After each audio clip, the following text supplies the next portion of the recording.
There's no feeling more intense than starting over. If you deleted your homework the day before it was due, as I have, or if you left your wallet at home and you have to go back after spending an hour in the commute.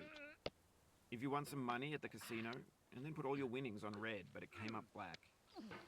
If you got your best shirt dry cleaned before a wedding and then immediately dropped food on it. If you won an argument with a friend and then later discovered that they just returned to their original view.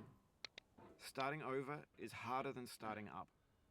If you're not ready for that, like if you've already had a bad day, and what you're about to go through might be too much, feel free to go away and come back.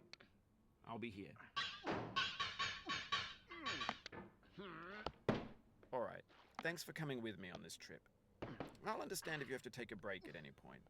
Just find a safe place to stop and quit the game. And don't worry, I'll save your progress, always, even your mistakes. This game is a homage to a free game that came out in 2002, titled Sexy Hiking. The author of that game was Jazuo, a mysterious Czech designer who was known at the time as the father of B games. And B games are rough assemblages of found objects. Designers slap them together very quickly and freely, and they're often too rough and unfriendly to gain much of a following. They're built more for the joy of building them than as polished products.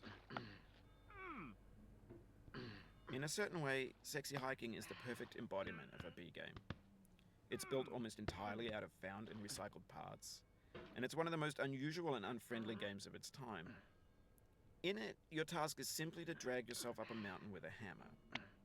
And that act of climbing, in the digital world or in real life, has certain essential properties that give the game its flavor. No amount of forward progress is guaranteed. Some cliffs are too sheer or too slippery. And the player is constantly, unremittingly in danger of falling and losing everything. Anyway, when you start Sexy Hiking, you're standing next to this dead tree that blocks the way to the entire rest of the game. It might take you an hour to get over that tree, and a lot of people never got past it. You prod and you poke at it, exploring the limits of your reach and your strength, trying to find a way up and over. And there's a sense of truth in that lack of compromise. Most obstacles in video game worlds are fake. You can be completely confident in your ability to get through them once you have the correct method or the correct equipment or just by spending enough time. In that sense, every pixelated obstacle in Sexy Hiking is real. The obstacles in Sexy Hiking are unyielding, and that makes the game uniquely frustrating. But I'm not sure Jazuo intended to make a frustrating game. The frustration is just essential to the act of climbing, and it's authentic to the process of building a game about climbing. A funny thing happened to me as I was building this mountain. I'd have an idea for a new obstacle, and I'd build it, test it, and it would usually turn out to be unreasonably hard. But I couldn't bring myself to make it easier. It already felt like my inability to get past the new obstacle was my fault, as a player rather than as a builder. Imaginary mountains build themselves from our efforts to climb them, and it's our repeated attempts to reach the summit that turns those mountains into something real. No. When you're building a video game world, you're building with ideas, and that can be like working with quickset cement. You mold your ideas into a certain shape that can be played with, and in the process of playing with them, they begin to harden and set until they're immutable, like rock. And at that point, you can't change the world. Not without breaking it into pieces and starting fresh with new ideas. For years now, people have been predicting that games would soon be made out of prefabricated objects, bought in a store and assembled into a world. And for the most part, that hasn't happened, because the objects in the stores are trash. I don't mean they look bad or that they're badly made, although a lot of them are.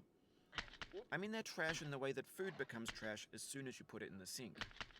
Things are made to be consumed and used in a certain context, and once the moment is gone, they transform into garbage. In the context of technology, those moments pass by in seconds. Over time, we've poured more and more refuse into this vast digital landfill that we call the internet.